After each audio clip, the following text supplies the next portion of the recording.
My business partner vanished overnight with our investors' millions in cryptocurrency, so I cracked his secret code, traced his wallets across the darknet, and reclaimed every coin. I should have smelled the betrayal in the air the moment Jonas Gray skipped our 8 a.m. stand-up. He'd been punctual every day for 2 years, never a minute late, never a word out of place. Yet on that crisp March morning, his empty chair and silent laptop screen felt like a red flag planted on my desk. Our startup, BlockWave Capital, had soared over the last 18 months, raising $25 million in seed round funding, most of it funneled into our flagship product, the CrossLedger protocol.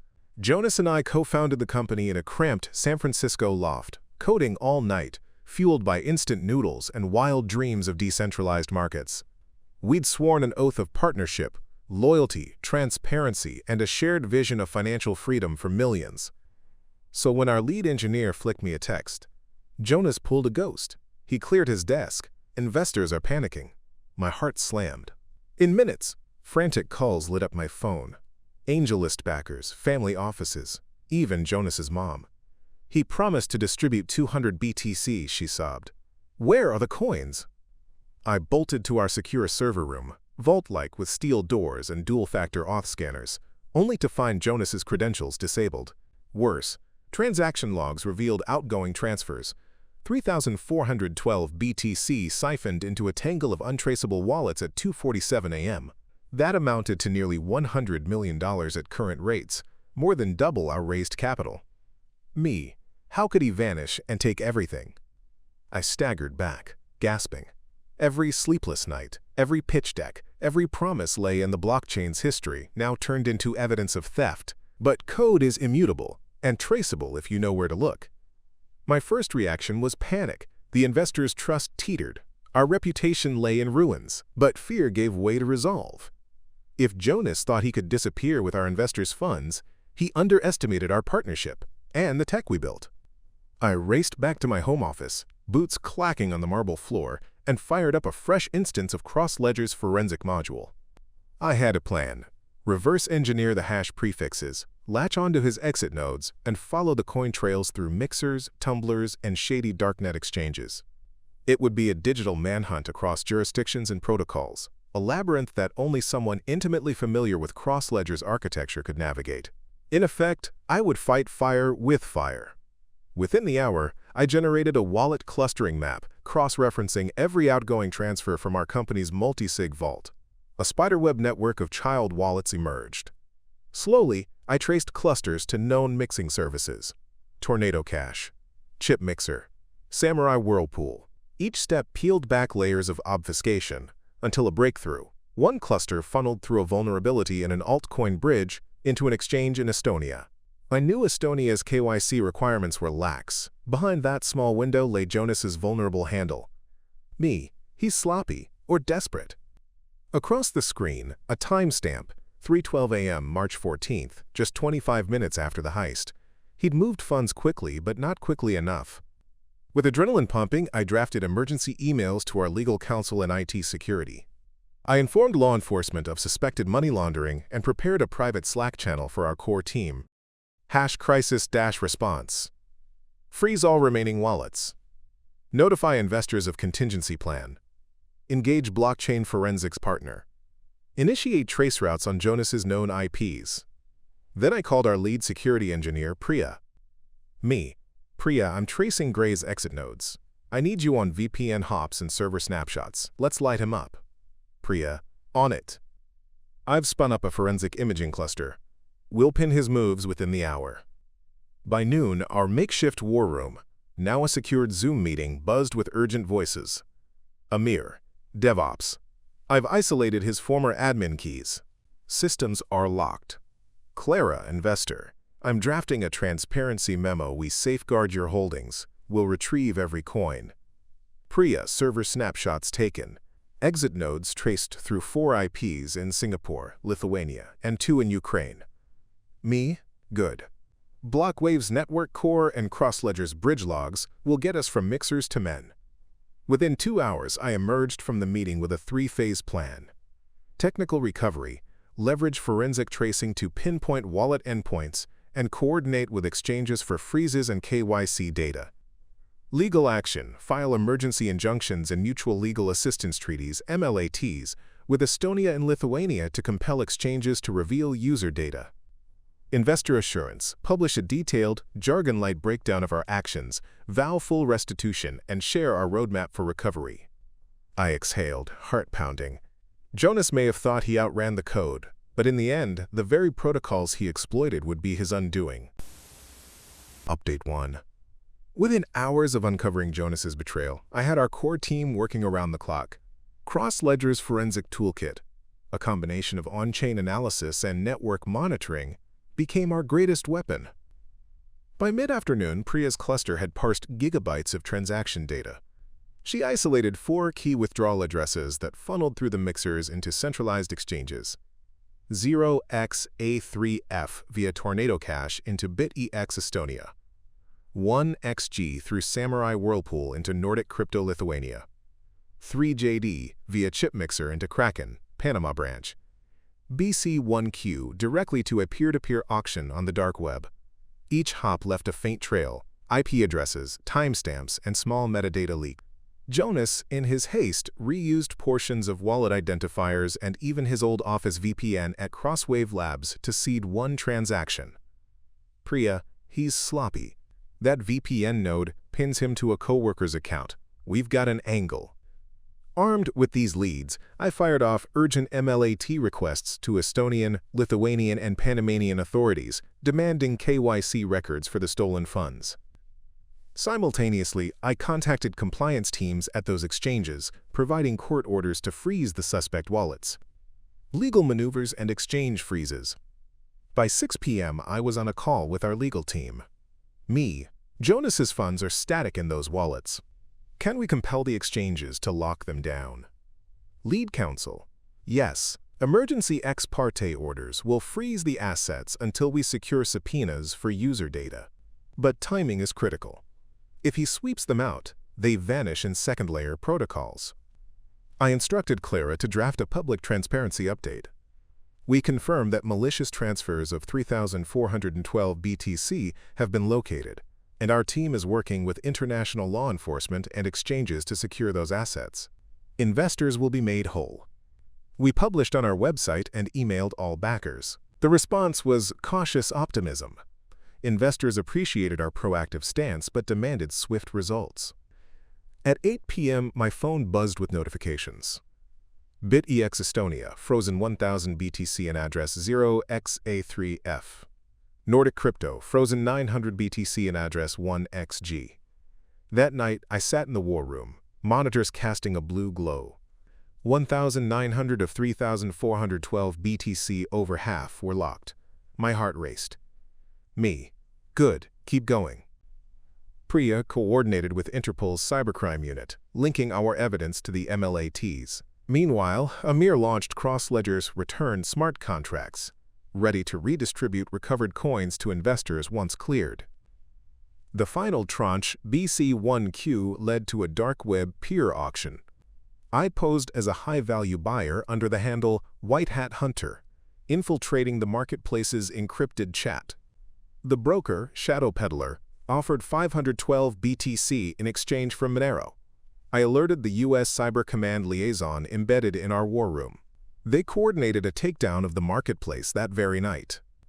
At midnight, as the auction page went dark under federal seizure, our monitors lit up. System alert, 512 BTC immobilized by U.S. Cyber Command. By dawn, 3,412 BTC had been frozen across jurisdictions. I initiated the CrossLedger recovery protocol. On-chain verification to confirm coin origins. Smart contract activation to auto-release coins to pre-configured investor addresses. Detailed auditor report, a transparent ledger of every recovered satoshi. Clara sent the report to investors. Within minutes, Slack lit up. Investor A, I just saw my wallet balance restore, thank you. Investor B, incredible work, blockchain justice indeed. Exhausted but exhilarated, I exhaled. With the recovery well underway, I turned my attention to Jonas himself. Through a combination of wallet clustering and API logs, we traced his IP usage to a VPN drop-off in Kyiv and one of his personal email accounts. with a recovery address linked to his old Gmail. I notified the FBI's cyber division, sharing IP logs, KYC data, and his likely location. If Jonas thought he could slip away, I'd ensure he faced the legal consequences. Update 2. With over half of the stolen BTC secured, our focus shifted to turning that technical success into lasting accountability, both for Jonas and for BlockWave's investors. By sunrise, I had joined a secured video conference with representatives from Estonian Financial Intelligence Unit, FIU, Lithuanian Police Cybercrime Division, Panamanian Superintendents of Banks, US FBI Cyber Division. Each agency confirmed they had frozen the respective wallets and were processing subpoenas to extract KYC data, names, phone numbers, IP logs, for the accounts that received the laundered coins. FBI agent, we have a lead on a VPN server in Kyiv that Jonas used to access his private exchange accounts. Estonian FIU will expedite the identity verification for the 1,000 BTC customer registration records are under review. Lithuanian division, our analytics pinpointed several login attempts from the same IP block. We'll share those logs within 24 hours. Panama regulator, we're treating this as a priority. Our compliance unit has escalated the Kraken branch's files. I provided each team a unique decryption key for our on-chain evidence packets, ensuring the law enforcement teams could independently verify the transfers and related mixer outputs. That afternoon, Clara and I held a live-streamed press briefing. Investors, journalists, and the crypto community tuned in as we revealed the scope of the theft: 3,412 BTC stolen overnight. Technical tracing: how CrossLedger's forensic tools mapped the mixers and exit nodes. Recovery status: 1,900 BTC secured in Europe, 512 BTC seized in US operations, and 1,000 BTC under legal hold in Lithuania. Next steps: ongoing legal cooperation and plans to repatriate funds within 2 weeks. I spoke directly to our backers. We are committed to full restitution. BlockWave Capital, backed by blockchain's transparency, will ensure every investor recovers their share. Our protocol turned the torches of betrayal into beams of justice. The reaction was immediate: pledges to keep faith in the project, renewed funding interest, and media outlets heralding the story as, quote, the first large-scale crypto heist reversed in record time. Behind the scenes, Priya and Amir continued deep-dive forensics. They discovered email breadcrumbs, a forgotten auto-forward rule in Jonas's work. Email redirected receipts to a personal Proton Mail account. Code commits, subtle changes in CrossLedger's repository, authored by Jonas under an alias, pointing to a hidden branch that prepared the mixer payload. VPN logs, a sequence of connections from a Kyiv-based endpoint, corroborated by latency tests during the theft window. Armed with these leads, we shared a targeted dossier with the FBI. By evening, the Bureau confirmed an arrest warrant for Jonas Gray on charges of wire fraud, money laundering, and theft by deception. Energized by our progress, I turned inward to shore up BlockWave's internal security and governance. Multisig enhancement increased the required signatories for fund movements from 2 to 4, splitting keys among our CTO, CFO, and 2 independent board members.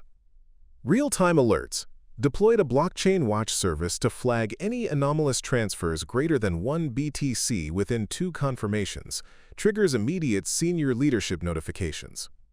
Regular audits engaged a top-tier cybersecurity firm to conduct quarterly penetration tests on our infrastructure and smart contract code. Transparency Portal launched an investor dashboard displaying live fund flows, lockup statuses, and recovery progress, underscoring our commitment to accountability. I presented these measures to our board that evening, earning unanimous approval. Investors' confidence soared. Several pledged additional capital to support our product launch backlog. That night, as I reviewed the day's breakthroughs, my phone buzzed with a cryptic text from an unknown number.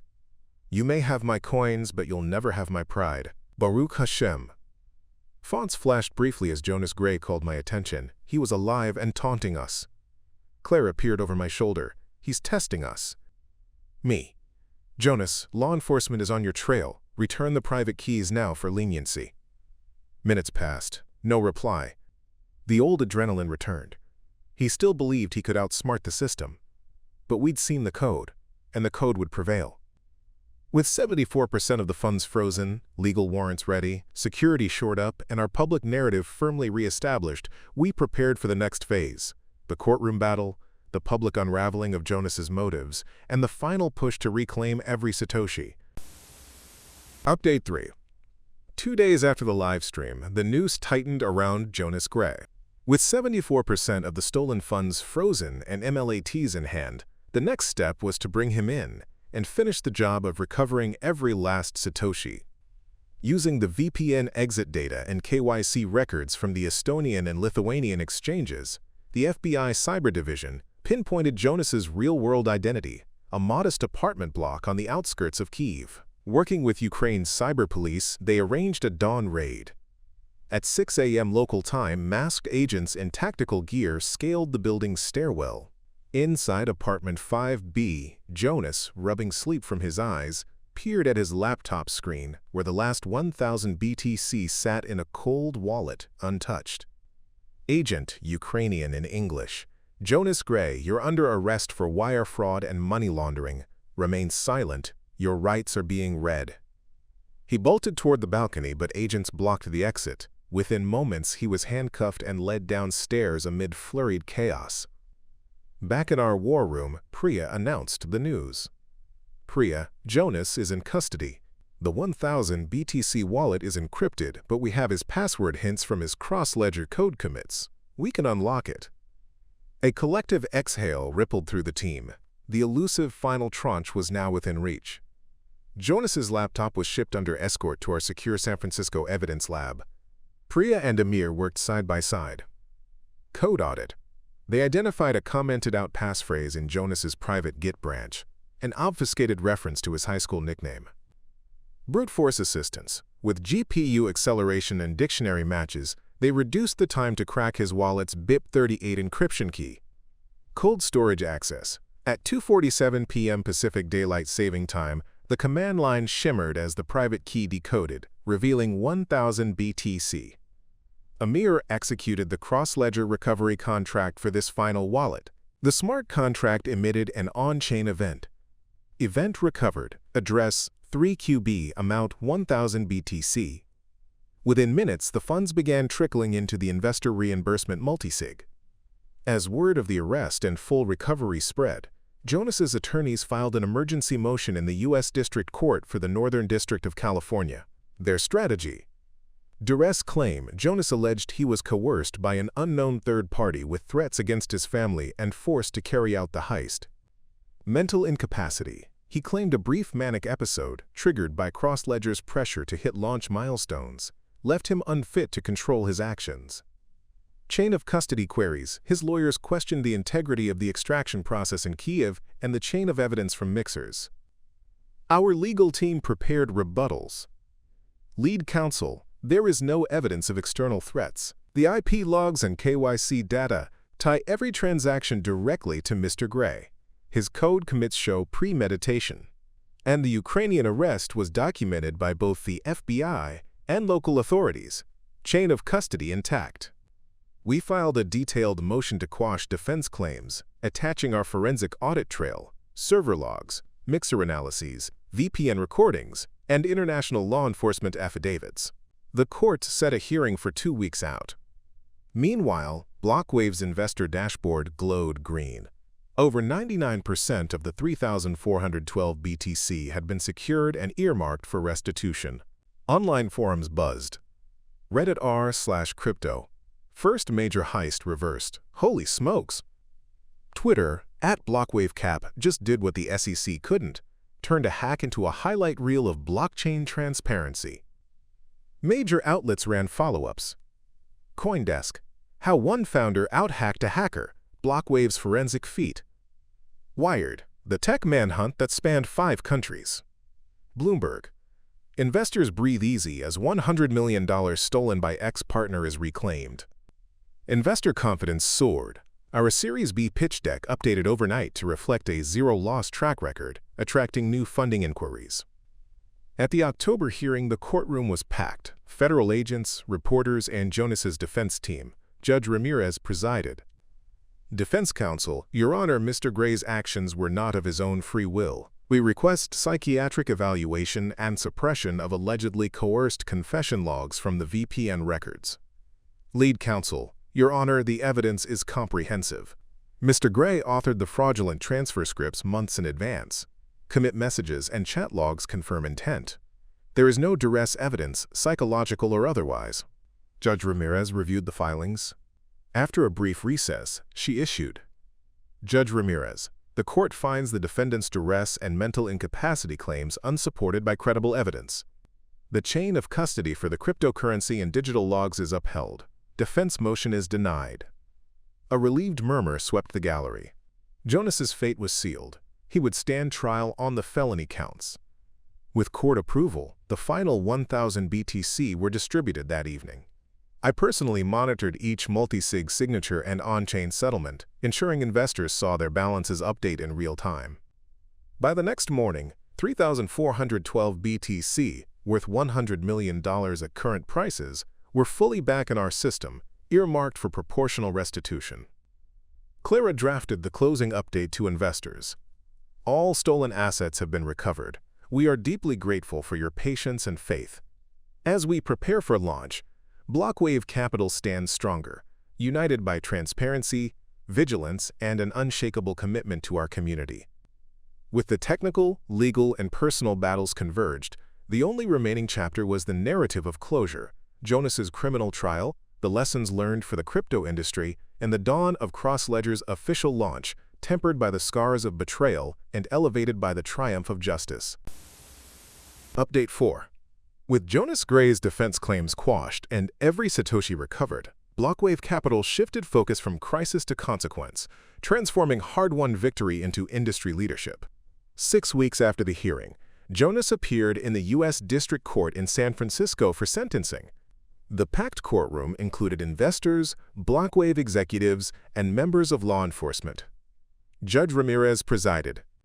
Judge Ramirez, Mr. Gray, you orchestrated the theft of over 3,400 BTC, nearly $100 million, from your own partners and investors.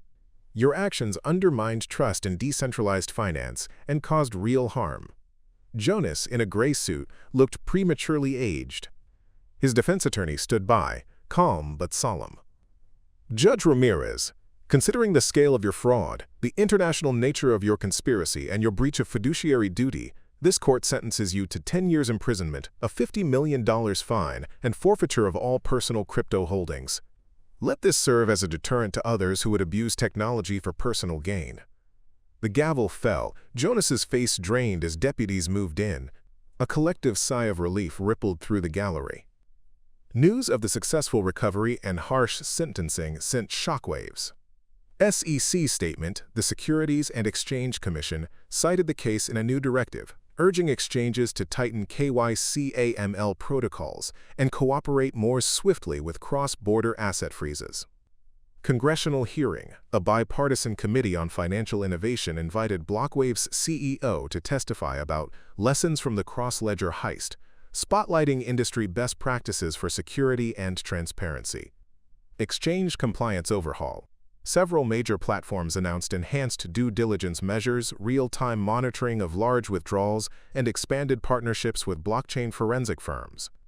BlockWave's participation in these dialogues elevated the company's reputation, from a startup scorned to a standard-bearer championing responsible innovation.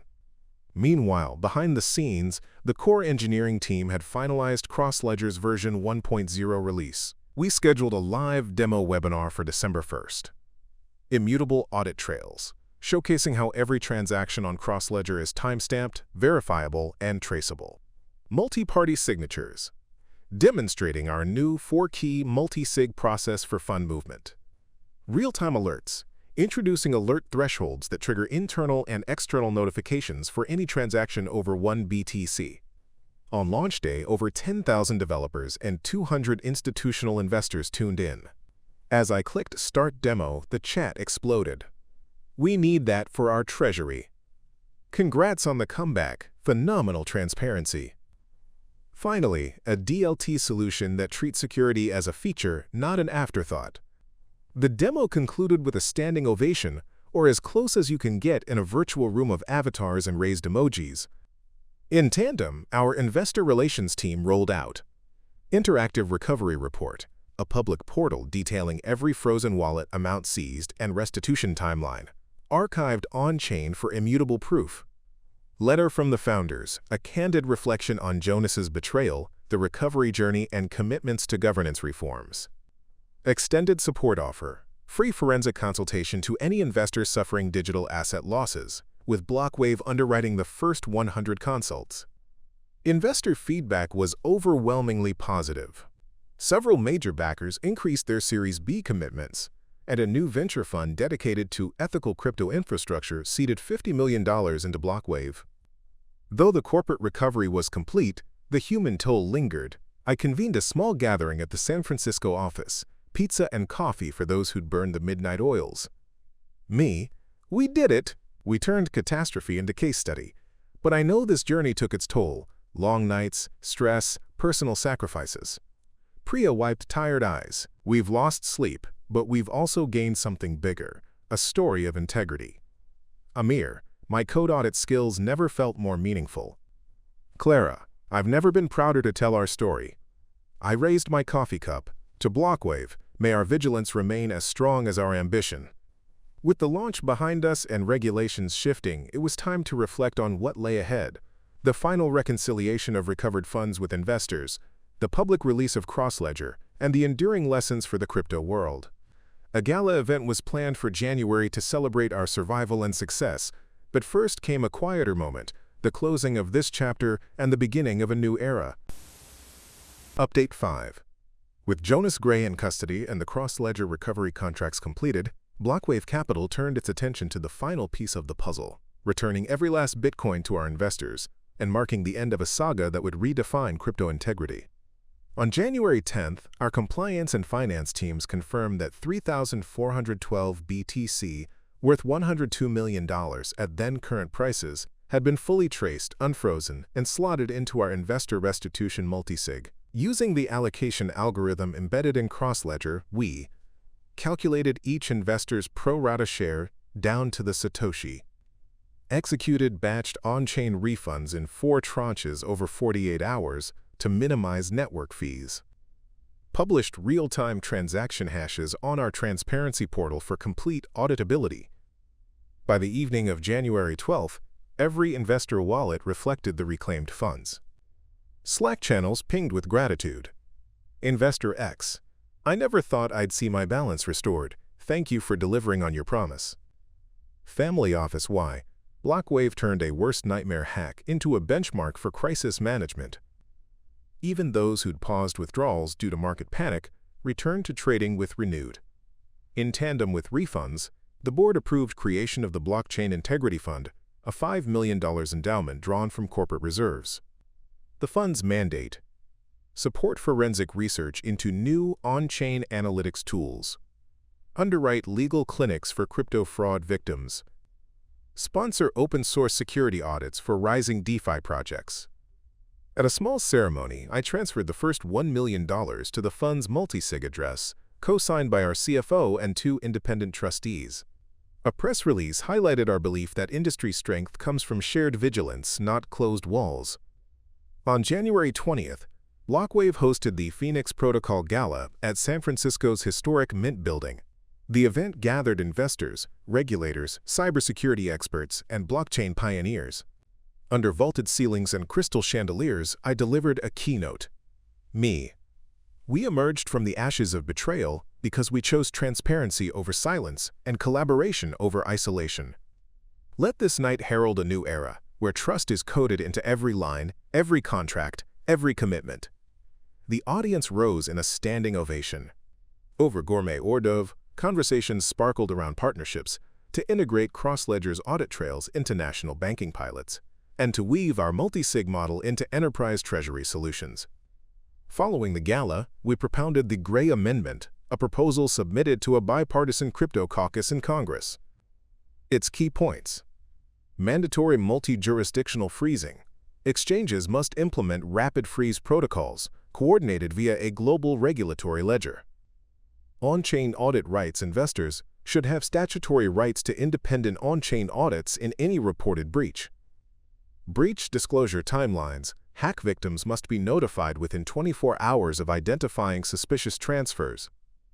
Several senators co-sponsored the amendment, citing BlockWave's real-world recovery as proof of concept. With stability restored, we hired Chief Security Officer, a former NSA cryptographer, to lead threat modeling. Head of Ethics, overseeing the Blockchain Integrity Fund and cross-industry panels. 2 DevOps teams, dedicated to CrossLedger's expansion into enterprise tokenization and regulatory compliance. We also opened our incident playbook as an open-source resource, enabling other protocols to learn from our crisis response blueprint, because the strength of the ecosystem depends on shared best practices. Jonas Gray's federal trial commenced in late February. Testimony from our team, forensic auditors, and international law enforcement officers painted a stark portrait of premeditated betrayal. In April, he was convicted on all counts. His sentence, 10 years imprisonment with no chance of early parole, and the $50 million fine were upheld on appeal. His name faded from whistleblower forums and darknet boards, replaced by references to the heist that backfired. BlockWave's story, by contrast, became a case study in crisis leadership. As spring arrived, CrossLedger's version 2.0 roadmap kicked off. We expanded into tokenized real-world assets with built-in audit rails, cross-chain interoperability, always preserving forensic transparency, institutional custody partnerships, embedding our multisig into bank custodians. Our investor community, once rattled, now saw us as trailblazers, the company that didn't just build on blockchain, it enforced its moral code. In the end, though the code never lies, it takes courageous, principled hearts to wield it for justice. And that is how BlockWave Capital not only reclaimed millions in crypto, but also charted a new course for an industry thirsty for accountability.